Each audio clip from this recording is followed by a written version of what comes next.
sa Papa Dudut Stories, ikaw ay hindi nag-iisa.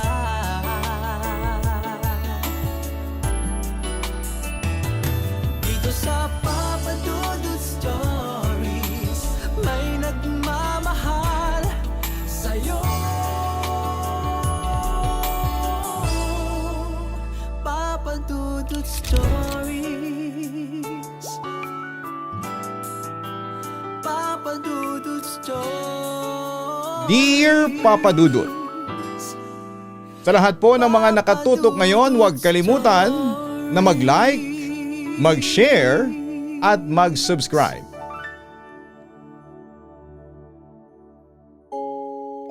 Kahit saan tayo magpunta ay may patakaran. Ito'y upang mapanatili ang maayos na pakikisama natin sa isa't isa. May mga batas na nirerespeto para sa kapakanan ng ibang tao, lalo na pagdating sa mga minamahal natin. Ikaw, may nalabag ka ba na humantong sa pagkasira ng iyong relasyon? Dear Papa Dudut, magandang araw po sa inyo at sa mga nakikinig ng Papa Dudut Stories. Nais ko pong ibahagi ang kwento ko. Ako po si Emilia, 47 years old at kasalukuyan. Sa kabuuan ay 6 kaming magkakapatid at pangatlo ako sa panganay. Kasundo ko naman ang mga kapatid ko. Ngunit merong isa sa kanila na noon pa man ay kabangayan ko na ng ulo. Ito ang bunso kong kapatid na babae na si Elsie. Bata pa kami ay siya ang kapatid ko na bukod tangi kong iniiwasan dahil kapag nagkasama kami halos siguradong may mangyayaring pag-aaway sa aming dalawa. Alam kong lahat naman ng magkakapatid ay hindi nagkakasundo sa lahat ng oras. Dumarating talaga ang hindi pagkakaunawaan, ang inisan, asaran at minsan ay pagkayamot sa ugali ng isa't isa. Sa loob ng pamamahay lumalabas ang totoong ugali ng isang tao. Ngunit sa amin ni Elsie, kahit noon pa, ay may lamat na sa amin. Kaming dalawa ay parang dalawang taong sapilitang pinagsama sa loob ng isang tahanan at obligado lamang kaming pakisamahan ang isa't isa. Maingat siya sa kanyang mga gamit, yung tipong ayaw niyang pinapakialaman ito ng iba. Nung mga bata pa kami ay naalala ko na minsan kong iniligpit ang mga manika niya. Pagkakita niya sa akin ay agad niya akong nilapitan at hinila mula sa kamay ko ang manika. Para bang ayaw niyang mahawakan ko man lamang ito. Yung mukha niya ay nayayamot. Pagkatapos ay siya na ang kusang nagligpit na mga laruan niya na may kasamang pagdadabog. Tuwing naglalaro kami ng laro na may mga panig, sadyang hindi siya umaanib sa akin. Palagi siyang kumakampi sa iba naming mga kapatid. Kahit napapansin din nila ang alitan sa aming dalawa ni Elsie ay hindi rin sila nakikialam. Kapag binabanggit sa kanyang tungkol sa akin ay napipikon siya, tinatanggap na rin lamang nila ang sitwasyon namin. Kahit nung mga dalaga na kami, bantay sarado siya sa mga gamit niya. Sa aming kasing magkakapatid ay natural lang na maghiramang kami ng mga damit. Wala namang nagiging kaso kapag hinihiram ko ang blouse o pantalon ng mga kapatid ko. Ganon din ako sa mga damit ko. Malaya silang makigamit basta't binabalik nila ito. Minsan sa pagliligpit ko sa bahay ay may natagpuan akong isang bestida. Maganda ito at bagay sa forma ng ibang damit ko. Kaya sinuot ko ito at nilabas. Pag-uwi ko ay nakita ko si Elsie at sa kanya ako kinumpronta. Halos kakapasok ko pa lamang sa bahay nang hinarangan ako ni Elsie. "Ate Emilia," bungad ni Elsie. "Oh," sabi ko. "Saan mo nakuha yung suot mo ngayon?" tanong niya. "Nakita ko na to kanina sa mga sinampay." "Bakit?" sagot ko. Parang alam ko kasi yung damit na yan eh, sabi niya. Ganun ba? Uso na nga to ngayon eh, ganda ng damit no? Sagot kong ipinagmamalaki. Aba maganda talaga, sagot niya. Iba ang naging tono ng pananalita niya. Maldita ang pagkakasabi. Bumigat ang pakiramdam ko. Anumang naging saya ko mula sa gala sa labas ay naglaho. Kaya mo nga sinuot eh, tuloy niya. Matanong lang kita, sa akin ba yan? Ha? Itong suot mo? Kay Eleanor to, sabi ko. Ang inakala ko'y pagmamay-ari ito ng isa naming kapatid. Galante siyang tao at hindi madamot sa mga gamit niya. Di ko na sinabi sa kanyang susuotin ko to. Ayos lang naman sa kanya yon, ang sabi ko. Hindi yan kay Ate Eleanor. Di yan sa kanya, akin yan, sagot niya. Naging masama ang tingin niya sa akin. Nagpapalusot ka pa, sinungaling ka. Sa'yo pala to? Tanong kong gulat. Nainis ako na tinawag niya akong sinungaling. Pakiramdam ko'y dinedepensahan ko ang aking sarili. Hindi mo alam? Sabi niya. Sarcastic na ang tono niya. Kunwari ka pa. Alam mong gamit ng ibang tao hindi ka man lang marunong magpaalam. Akala ko nga kay Eleanor to. Hindi ko naman kailangan magpaalam sa kanya pag sinusuot ko ang mga damit niya no? Depensa ko. Pwes nagkakamali ka ng inaakala. If I know, nagdadahilan ka na lang. Nahuli ka na kasi sa akto, ang sabi niya. Ewan ko sa'yo, sagot kong aburido. Umarangkada na naman niyang ugali mo ha? Huwag mo nga akong sinisisi dito. Hindi pa rin sa'yo ang sinuot mo ngayon. Akin na yung damit ko. Demand niya. O sige para tumigil ka na, huhubarin ko na, ang sabi ko. Ngayon na, galit niyang pagsasabi. Ang OA mo naman. Kita mong kakauwi ko lang. Hindi mo man lang ako pagpahingahin, ang sabi ko. In the first place, hindi mo kasi dapat ginagalaw ang gamit ng iba. Akin na yung damit ko. Lalabhan ko pa kasi yan at baka makapitan pa ng amoy mo, sagot niya. Nagpanting ang tenga ko sa sinabi niya. Anong sinabi mo? Hamon ko. Kasi pakialamera ka, sagot niyang malutong. Kesa naman ikaw madamot, sagot ko. Ba't ba ang init ng ulo mo? Tingnan mo nga yung sarili mo, ikaw lang naman yang madamot sa ating magkakapatid. Lilinawin ko sa iyo ha, magkaibang madamot sa walang respeto sa gamit ng iba. Ikaw wala kang respeto, sagot niya. Lumakas na ang boses niya. Akala mo ikaw may respeto ka? Sumusobra ka na sa pananalita mo. Baka nakakalimutan mong ate mo pa rin ako. Mas matanda pa rin ako kesa sa'yo. Kaya ayusin mo yung bibig mo. Sigaw ko. Ano ngayon kung ikaw ang ate? Mas matanda ka nga sa akin pero paurong naman yung utak mo. Hindi mo ako naiintindihan, sagot niya. Dito'y inawat na kami ni mama. Kung hindi pa siya pumagitna sa amin ni Elsie ay baka umabot na kaming dalawa sa pisikalan. Papadudod sinagawan ako ni Elsie na parang ang laking kasalanan ng ginawa ko. Noong lumamig ang ulo ko'y humingi ako sa kanya ng paumanhin.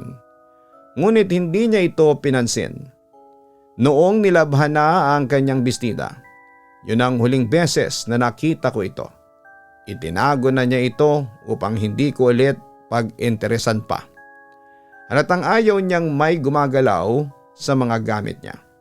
Ngunit pagdating naman sa iba naming kapatid ay hindi siya ganito. Mas mahaba ang pasensya niya sa kanila. Ipinapasuot niya sa kanila ang damit niya. Napagtanto ko na sa akin lamang talaga mainit ang ulo niya. Hindi ko matimpla ang ugali ni Elsie. Hindi ko alam kung saan nagmula ang pagkamuhi niya sa akin. Sadyang magkasalungat lamang kami ng pag-uugali. Mukhang wala rin siyang intensyon upang magkasundo kami. Kung may naging kasalanan man ako sa kanya, hindi ko talaga ito maalala. Baka nga may tinanim siyang galit sa akin na hindi ko alam. Kung nagkaroon man ako ng atraso sa kanya ay marahil ay kinikim-kim niya ito. Kung hindi ko alam ang atraso ko ay paano namin ito mapag-uusapan ng maayos. May mga pagkakataong sinusubukan ko siyang kumprontahin. Ngunit agad siyang umiiwas sa akin. Sadyang ayaw niya akong makasalamuha. Sa katagalan ay tinanggap ko na lamang na meron akong kapatid na hindi ko kinakausap. Hindi kami nagkikibuan sa bahay at parang housemates lamang kami. Nasa isang bubong man kami, ngunit para kaming bato sa isa't isa. Upang mapanatili ang katahimikan sa bahay ay hindi kami nagpapansinan. Kahit ramdam na tensyonado tuwing nagtatagpo ang kaming dalawa. Hanggang paglaki namin ay nanatili ang ganitong klase ng pakikitungo namin. Isang araw, Papa Dudut, nagkwento ang katrabaho ko tungkol sa isang pinuntahan niya na hindi pangkaraniwan. Ang tawag dito ay hypertherapy dahil dito ay nalaman daw niya ang kanyang nakaraang buhay bago pa ang kasalukuyang buhay na ito o tinatawag na past life niya. Inusisa ko kung paano ang proseso nito. Sa buong session ay nakahiga lamang raw siya at saka siya ginabayan ng hypnotherapist na masulyap ang mga bagay na hindi natin pangkaraniwang nakikita. Mukhang simple lang naman ang ginawa nila. Naging interesado ako sa naranasan niya.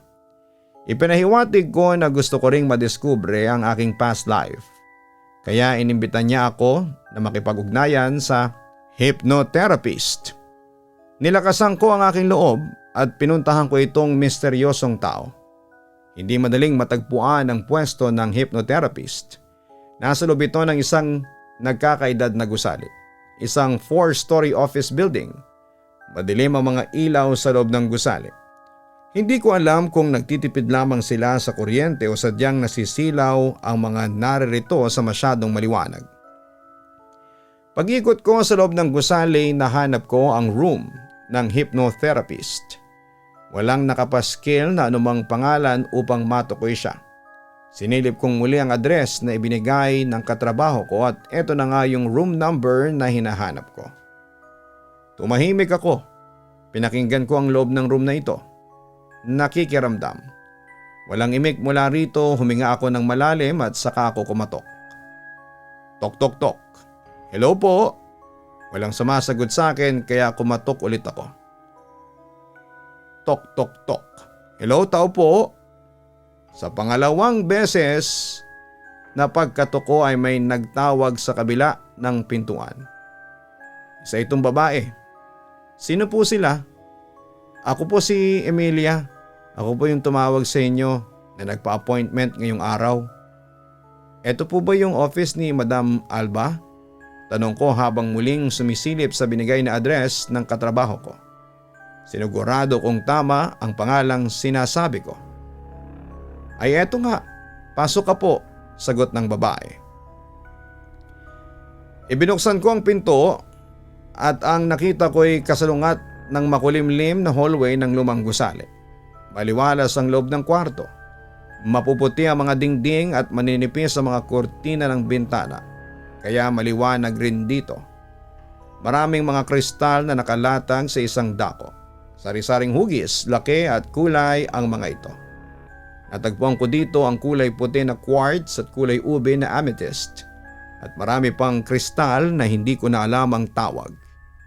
Nag-iisa dito ang babae at sinalubong niya ako ng nakangiti. Hi, ikaw pala si Emilia? Sabi niya nang natutuwa. Mainit niya akong binati. Ako si Alba. Ang kaharap ko pala ay si Madam Alba, ang hypnotherapist. Halos magkasing tangkad kami, maganda ang kanyang postura at may class ang kanyang pananamit. Magaan ang naging pakiramdam ko sa kanya at pinalagay kong mapagkakatiwalaan ko siya. Tinanong niya sa akin ang pakay ko sa hypnotherapy. Inamin kong gusto kong malaman ang past life ko. Nagkwentuhan kami hanggang sa mas naging komportable na ako sa kanya. Pagkatapos ay tinuro niya ako sa isang mahabang upuan at pinahiga ako dito. Habang nakatihaya ang aking katawan ay paunti-unting kumalma ang pakiramdam ko. Inaantok ako, ngunit pinilit kong hindi makatulog. Magsisimula na tayo, sabi niya. Handa ka na ba? Handa na po ako, sagot ko. Okay, pikit ka na ha? Sabi niya. Malamig ang boses niya at parang boses ng isang mga awit. Nakakakalma ito. Nakikita kong ipinwesto niya ang kanyang dalawang palad ng may kaunting distansya mula sa aking ulo. At saka ako pumikit. Huminga ka lang, Emilia. Hingang malalim. Hingang malalim. Hinga ko. Sa bawat paghinga mo, lumalalim ang kalma na nararamdaman mo. Ang sabi niya. Hinga ka ulit. Kumalma ako lalo. Palalim ng palalim ang kalma mo, lalong humihimbing ang pagpapahinga mo. Sabi niya. Nakaramdam ako ng kakaibang kiliti sa anit ng ulo ko. Nakikiliti ang ulo ko, sabi ko ng malumanay. Yan ang crown chakra mo. Sabi niya. Aktibo na kasi ito, kaya nararamdaman mo. Sabi ko. Pakiramdam ko'y inaantok na ako. Ngayon, magbibilang ako ng 3 hanggang 1. Pagkabilang ko ng 1 ay babalik ka sa nakaraan mo. Ang sabi niya ng mahinahon. 3 hingang malalim. Hinga ko. Bumabalik ka na sa maraming nagdaang panahon. Gabay niya. Naramdaman ko na parang hinigop ang diwa ko papalayo. Nakita ko ang maraming bituin na mabilis na umarangkada sa paligid ko. Nagmukha silang maraming maliliwanag na linya para mga ilaw mula sa mabibilis na sasakyan. Ako pala yung humaharurot ng napakabilis sa kalawakan. Hindi ko alam kung saan ako patungo. At pakiramdam ko'y kusa akong inihahatid sa destinasyon ko. 2, palapit ka na ng palapit sa nakaraang buhay mo. Ang sabi niya. Hinga ko. 1, sabi niya sa wakas. Naroon ka na, Emilia. Nasa nakaraang buhay ka na. Ano ang nakikita mo? Minulat ko ang aking mga mata, Papadudot. Hindi ang mga mata ni Emilia na nakahiga kasama si Madam Alba kundi ang mga mata na kasalukuyang kinakatawan ko. Lumingon-lingon ako at inobserbahan ang paligid. Hindi ko ito pinanood lamang, kundi naging bahagi ako ng mismong eksenang ito. Nasa loob ako ng isang bahay, simple lamang ito, ngunit maaliwalas. Maraming kagamitan dito ay gawa sa inukit na kahoy. At may tatawag ngayon na antik. Alam ko na nasa panahon ako kung saan ang mga Kastila pa ang namumuno sa lipunan. Alam kong hindi ko ito bahay o hindi ito ang bahay ng katauhan ko bilang si Emilia. Ngunit tahanan ito ng kasalukuyang kinakatawan ko. Tahanan ito ng nakaraang buhay ko. May pamilya ako dito at kasama ko sila. May handaan kami sa araw na ito. Marami mga bisita sa bahay namin kabilang ng mga kamag-anak at kapitbahay. Pinakinggan ko ang usap-usapan ng mga nasa paligid ko.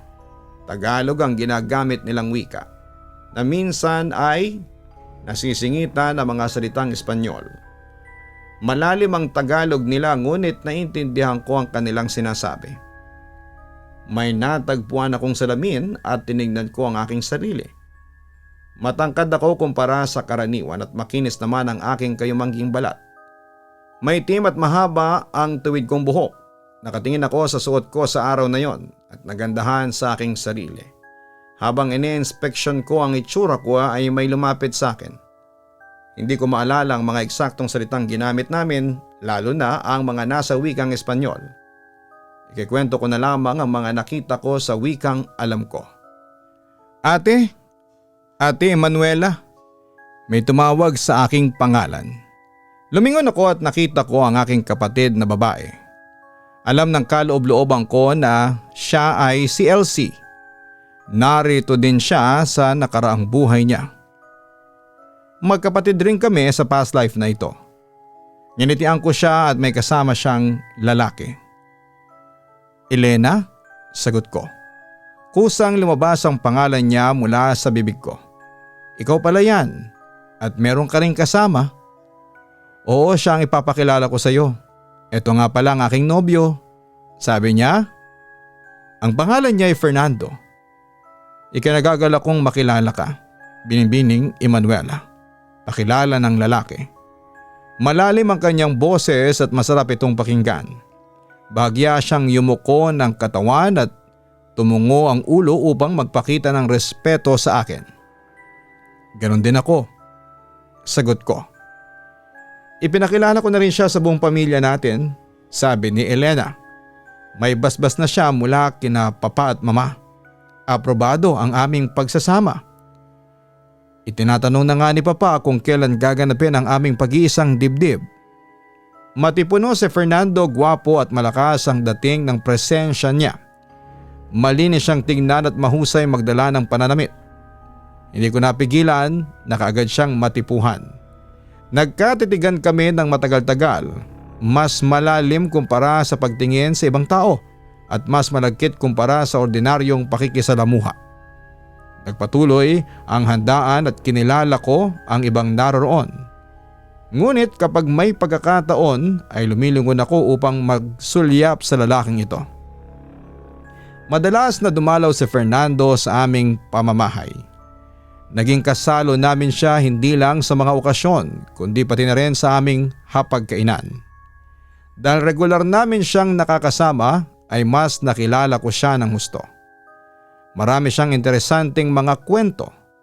Marunong siyang makisama sa amin at kinausap niya kaming lahat. Gusto siya ng aming mga magulang, lalo na ang aming papa. Ganun pa man ay napansin ko kung paano siya tumingin sa akin. Lalo na kapag walang ibang nakamasid. Nakita ko sa mga mata niya ang interes na gusto niya akong makilala ng mas masinsinan. Parang hindi niya mailayo ang kanyang sarili mula sa presensya ko. Patuloy kong pinaalala sa aking sarili na nobyo ito ng aking kapatid. Ngunit kahit na ilang beses akong tapikin ng aking konsensya, mas nangibabaw ang pagkasabi ko sa kanyang atensyon. Kahit habang abala ako ay nagkaroon siya ng dahilan upang magkasalubong kami. Gumagayak ako noon sa kusina nang may lumapit sa akin. Siya nga yung kinasasabikan ko. Ano naman kayang inihain mo sa magandang araw na ito? Tanong ng boses ng lalaki. Talaga namang ako ay natatakam na. Lumingon ako at nginitian si Fernando. Narito ka pala, sagot ko. Kasalukuyan kong hinihiwa ang mga ricados para sa ulam natin mamayang tanghali. Ganun ba? Maaari ko bang malaman kung anong ulam ito? Tanong niya. Kalderetang baka, sagot ko. Kasalukuyan kong pinakukuluan ang karne ng baka habang ako'y gumagayat ng mga gulay. Aba, at ang paboritong lutuin ko pa talaga ang ihahain mo mamaya. Napakaswerte ko naman, sagot niya. Ngumiti ako at hindi lamang sa sinabi niya kundi pati na rin sa paghakbang niya papalapit sa akin. Paborito mo pala ang lutong kaldereta, tuloy ko. Nagsalita ako upang meron lamang akong masabi. Ayaw ko kasing tumigil ang pag-uusap namin. Paborito ko nga lalo na kapag sabi niya.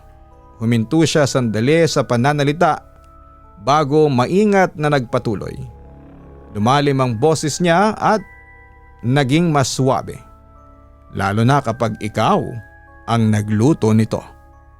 Nakaramdam ako ng kaunting kaba sa binitawan niyang salita. Hindi ito kaba ng takot kundi kaba ng matinding kagustuhan sa narinig ko mula sa kanya. Bigkas ko. Nagpanggap akong kalmado. Wala namang problema doon. Di kuwan, sasarapan ko pa ito lalo para… Para kanino? Singit niya. Para sa akin ba?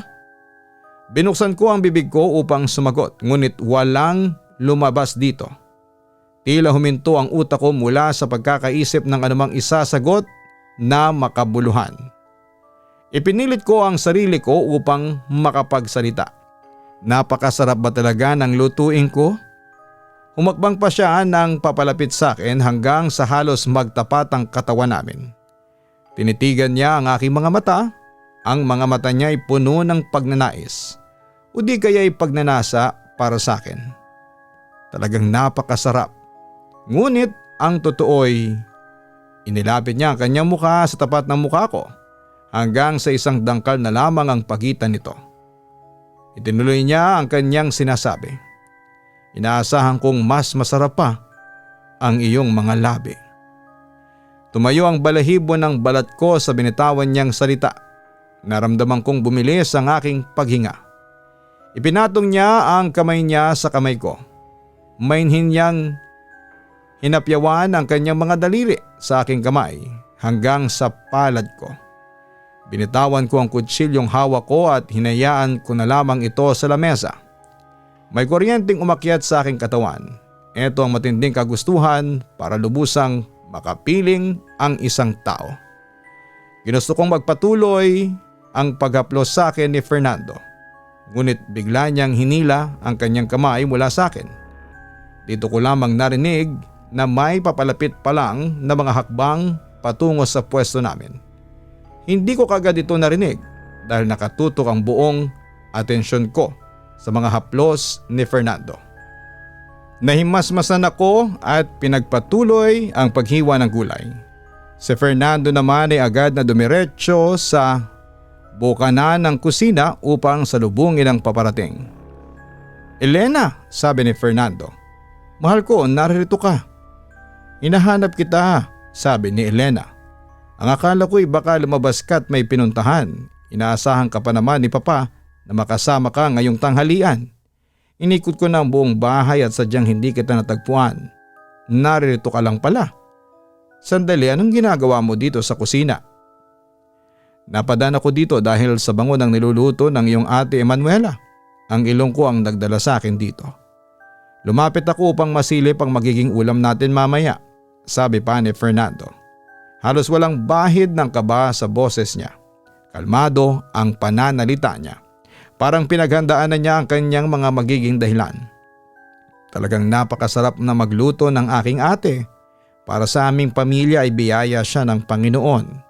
Kapag nag-asawa siya ay siguradong mapapaligaya niya ang kanyang makakapiling. Talagang matutuwa ito, sabi pa ni Elena. Puno ng pagmamalaki ang pagkakasabi niya. Bahagyang tumawa si Fernando. Talagang mapapaligaya nga niya ang kanyang makakapiling. Sabi niya, naramdaman ko na para sa kanya ay may pahiwatig ito. Hindi ang lutuin ko ang tinutukoy niya, kundi ako mismo. Pagkatapos ay inaya na siya ni Elena papalayo. Sumulyap si Fernando sa akin bago siya sumunod sa aking kapatid. Naiwan ako nag-iisa sa kusina at ang tanging tunog na nanatili ay ang pinakukuluan ko. Muling may humila sa aking diwa ng papalayo papadudot. Nakita kong muli ang mga bituing nagliparan sa paligid ko hanggang sa nakarating ako sa ibang eksena. Malalim ang gabi. Malakas ang tunog ng mga kuliglig sa aming paligid. Kaharap ko si Fernando at mahigpit na nakahawak ang aming mga kamay. Naroon kaming muli sa aming tagpuan kung saan kami tumatakas. Walang ibang nakakaalam nito kundi kaming dalawa lamang. Narito kami kapag mahimbing na ang tulog ng sinumang nakakakilala sa amin. Itinapat niya ang kamay ko sa kanyang bibig at sa kanya ito hinalika ng madiin. Talagang sabik na ako sa iyo, Emanuela, sabi niya habang patuloy na hinahalikan ang kamay ko. Parehas ang aking nararamdaman, sagot ko nang nanginginig ang aking boses. Naramdaman kong nanlambot ang mga tuhod ko. Kapag nariyan ka ay hindi ko mapigilan ang aking sarili. Parang gusto ko lamang na palaging mapalapit sa iyo. Umakyat ang mga halik niya sa braso ko.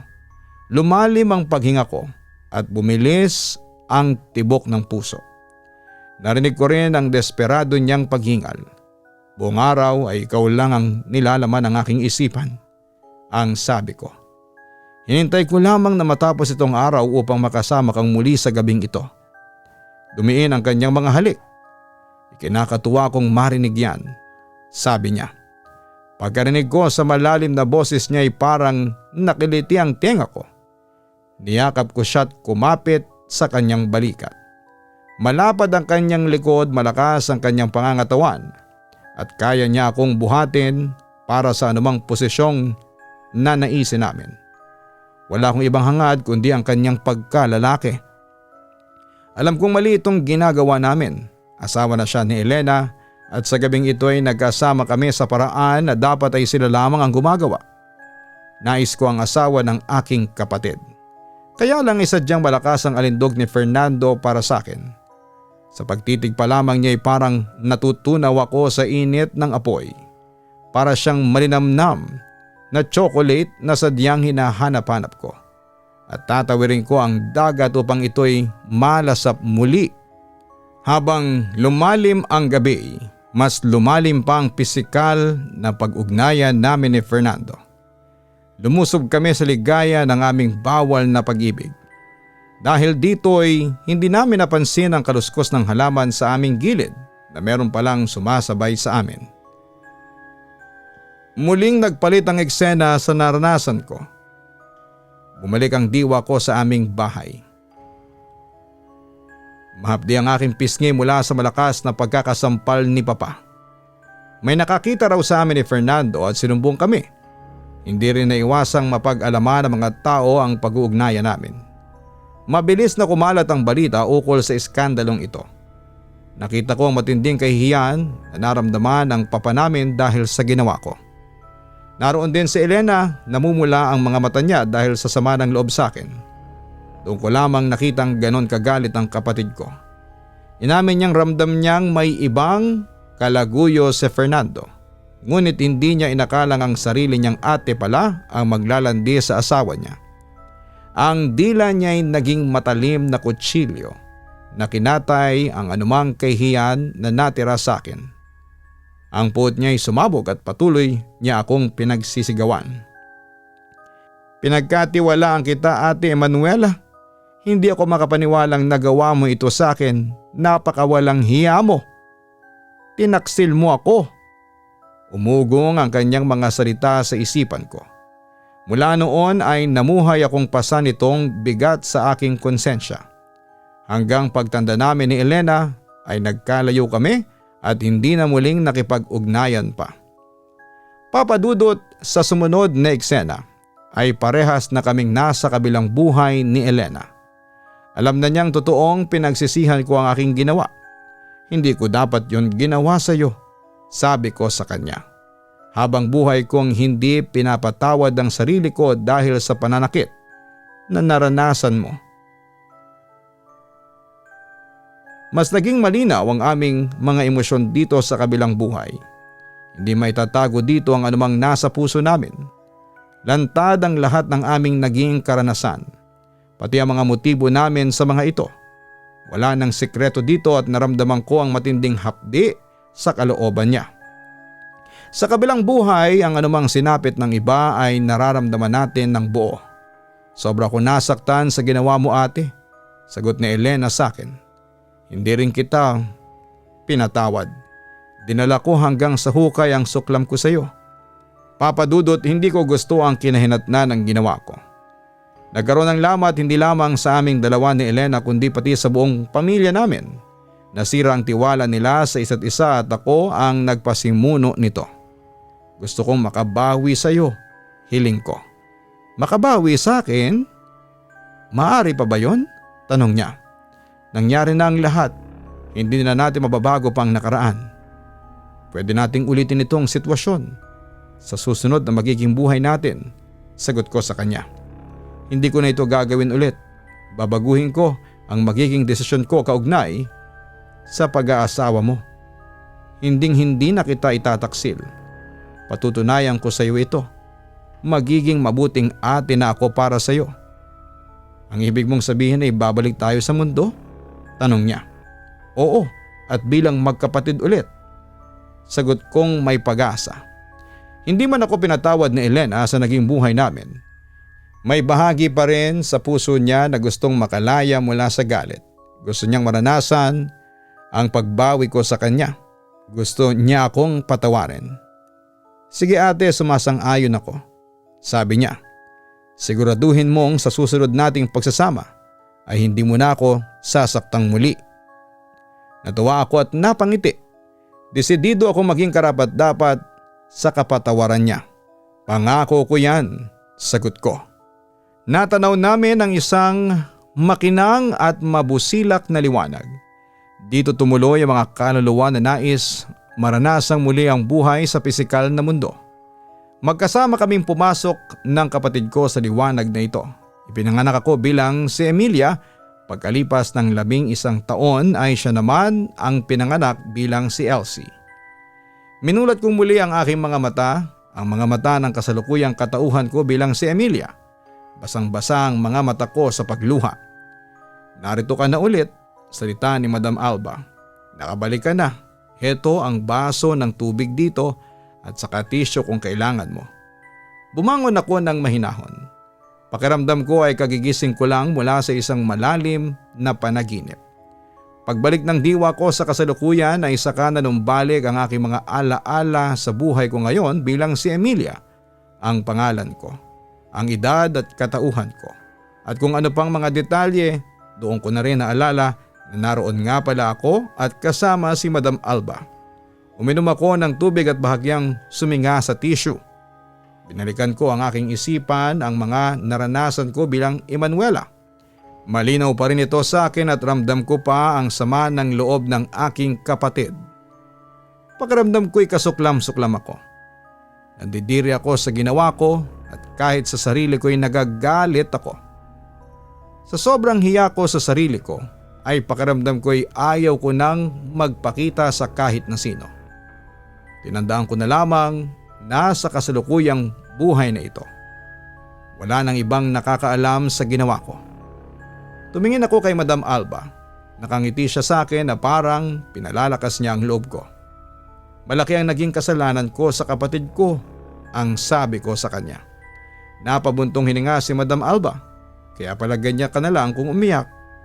Malalim pala ang pinanghuhugutan nito. Ang sabi niya, alam mo marami tayong nagiging past life.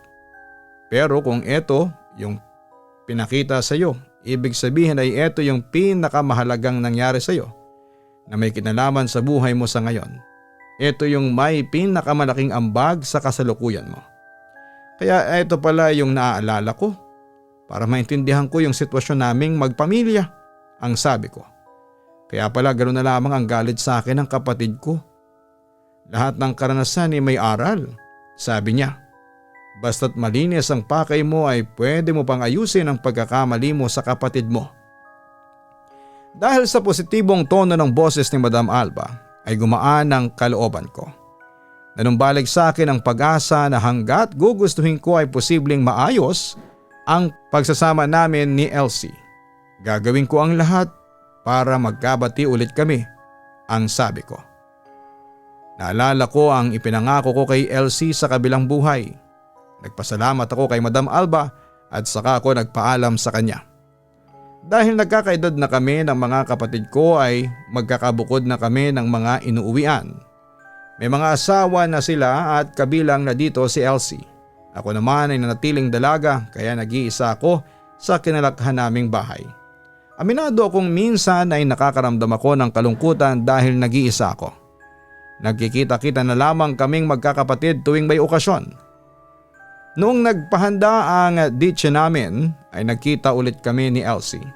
Tulad ng pangkaraniwan ay hindi niya ako iniimikan. Papadudot na sa lamesa ako noong tinabihan ako ng kanyang asawa upang makipagkwentuhan. Kinausap ko naman siya upang hindi niya isipin na mataray ako. Ate Emilia, may nagtanong sa tabi ko.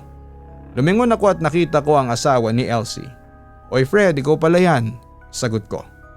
Pwede kitang tabihan? Wala na kasi ako maupuan eh. Nakita kong bakante naman yung katabing pwesto mo, kaso may bag pa pala dito. Naunahan pa ako ng bag na makaupo dito, biro pa niya. Naintindihan ko na yung ipinapahiwatig niyang gusto niyang makaupo, kaya inalis ko mula sa upuan ang bag ko. Ayan, bakante na yung upuan. Maupo ka na. Aya ko. Ngumiti siya at pumwesto sa tabi ko. Salamat ha, ang sabi niya. Nagpatuloy ako sa pagkain ko. Hindi nga nagtagal ay umimik siya at pinatunayan ang kanyang kadaldalan. Ang sarap nitong ulam. Ano nga bang tawag dito? Nasa dulo ng dila ko. Kaldereta yun, sabi niya at saka siya tumingin sa akin ng nagtataka. Bakit ka natatawa dyan? Natatawa nga ako noon. Pinigilan ko ang paghagik-hik ngunit nahalata pa rin niya. Wala. May naalala lang ako ang sabi ko. Sana matutunan tong lutuin ni Elsie. Yung ganito kasarap. Kasi, madalas alanganin yung mga luto niya. Minsan matabang, madalas naman masyadong maalat. Sabi niya habang nakakunot ang kanyang muka. Alam mo rin naman siguro kung paano magluto yung bunso niyo. Sa totoo lang, hindi ko pa natitikman ang luto niya. Pag-amin ko. Alam mo naman siguro na hindi kami naging close ni Elsie habang lumalaki kami. Buti pa nga ikaw nilalapitan pa ako. Samantalang yung mismong kapatid ko sinasadyang iwasan ako. Buntong kong mapait ang tono. Tiningnan ako ni Fred at mukhang iniintindi ang nararamdaman ko. Nako, alam ko ring maldita talaga yang si Elsie. Moody na, madali pang mairita. Ako na lang ang nag-a-adjust para sa kanya. Sabi niya, pagpasensyahan na lang natin siya. Kaya nga kailangan ng napakahabang pasensya sa kanya. Ang sabi ko habang natatawa. Magaan ang pakiramdam ko kay Fred dahil mabait naman siya. Teka, curious lang ako. Kahit ikaw kasi mukhang nahihirapang pakisamahan siya. Paano mo nga ba siya nakakasundo? Simple lang yan, sagot niya. Basta pag hindi kami nagkakaunawaan, tinatandaan ko lang na siya palagi ang tama. Natawa siya ng malakas. May dahilan naman palagi yung irita niya. Sinasakyan ko na lang.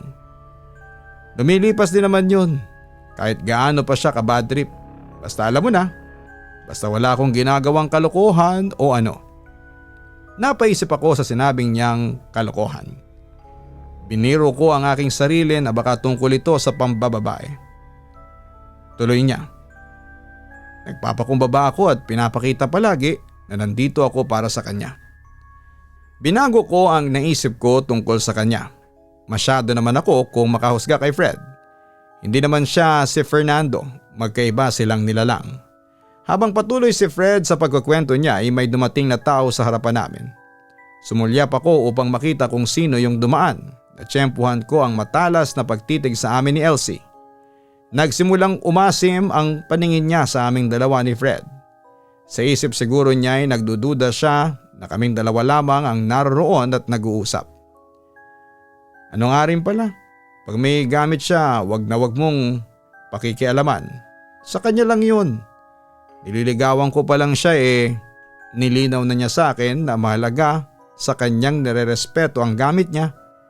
Tuloy pa ni Fred. Sa oras na yun ay ginusto kong patunayan kay Elsie na malinis ang pakay ng pag-uusap namin ni Fred. Nilakasan ko ang loob ko at sumenyas sa kanya. Elsie, tawag ko sa kanya. Halika, upo ka dito. Wala nang bakanting maupuan sa lamesa namin kaya tumayo ako para ipaubaya sa kanya ang pwesto ko. Paalis na sana ako nang pinigilan niya ako. Teka, diyan ka lang ate, sabi ni Elsie. Kukuha ako ng ibang maupuan. Tabihan ko na lang kayo, ang sabi niya. Nakaramdam ako ng kaunting tuwa sa sinabi niya. Pinaramdam niyang bukal sa kanyang kalooban na makasalimuha ko silang mag-asawa. Welcome ako na makasama sila. O sige, sabi ko. Umupo ulit ako sa pwesto ko. Nagtabi kaming tatlo at nagkwentuhan. Naging masaya ako na nakausap ko na ang aking kapatid ng matagal-tagal. Nakatulong ang presensya ni Fred upang magkapalagayan kami ng loob ni Elsie. Malinis ang naging kwentuhan namin, walang bahid ng motibo o interes sa aming dalawa ni Fred. Papadudot na tauhan ako na hindi naman kailangang may romantic na mamamagitan sa amin ni Fred upang magkasundo kami. Maaari pa rin kaming magkasama ng masaya at nagtatawanan ng hindi tumatawid sa bakod na nakalaan para lamang sa mag-asawa. Totoong minsan ay nakakaramdam ako ng lungkot bilang matandang dalaga na. Ngunit tuwing ipinapakita ng pamilya ko ang pagmamahal nila sa akin, nanunumbalik ang aking saya.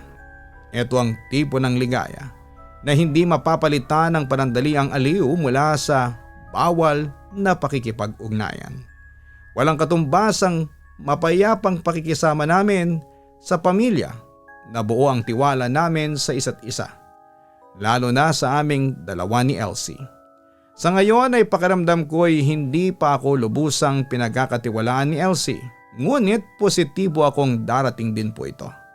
Patuloy kong nirerespeto ang kanyang mga patakaran sa sarili at sa anumang mahahalaga para sa kanya. Tuwing may pagkakataong makipag-ugnayan sa kanya ay hindi ko ito pinapalagpas.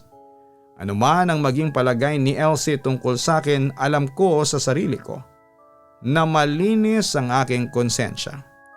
Maraming salamat po Papa Dudut sa pagbabahagi ng aking karanasan. Patuloy kong pakikinggan ang mga kwentong pinapadala sa inyo.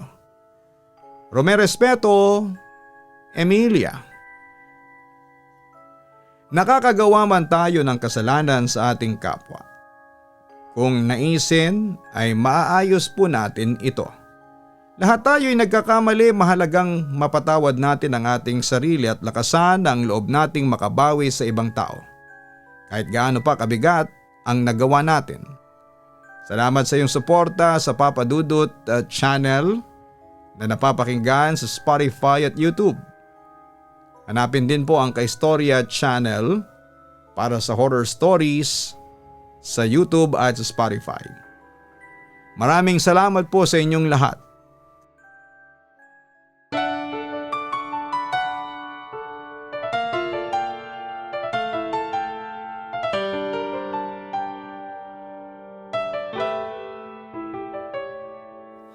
Ang buhay ay mahiwaga,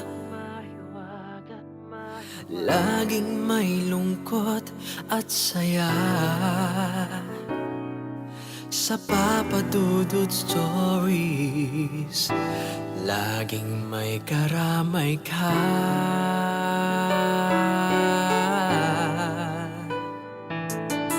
Mga problemang kay bigat, dito ay pakikinggan ka.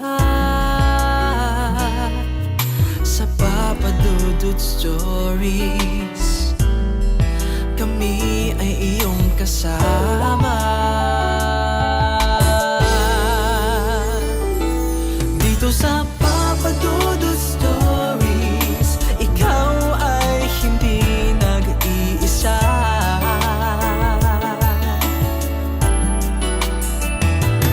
Dito sa Papa Dudut Stories, may nagmamahal sa'yo. Papa Dudut Stories, Papa Dudut Stories, Papa Dudut Stories.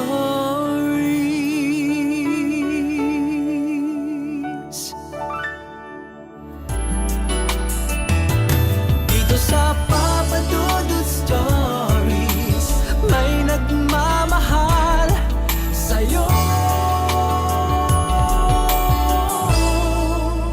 Papa Dudut Stories, Papa Dudut Stories. Hello mga ka-online, si Papa Dudut po ito. Nag-enjoy ka ba sa ating kwento ngayong araw? Huwag kalimutan na i-share, mag-like at mag-subscribe. Maraming salamat po.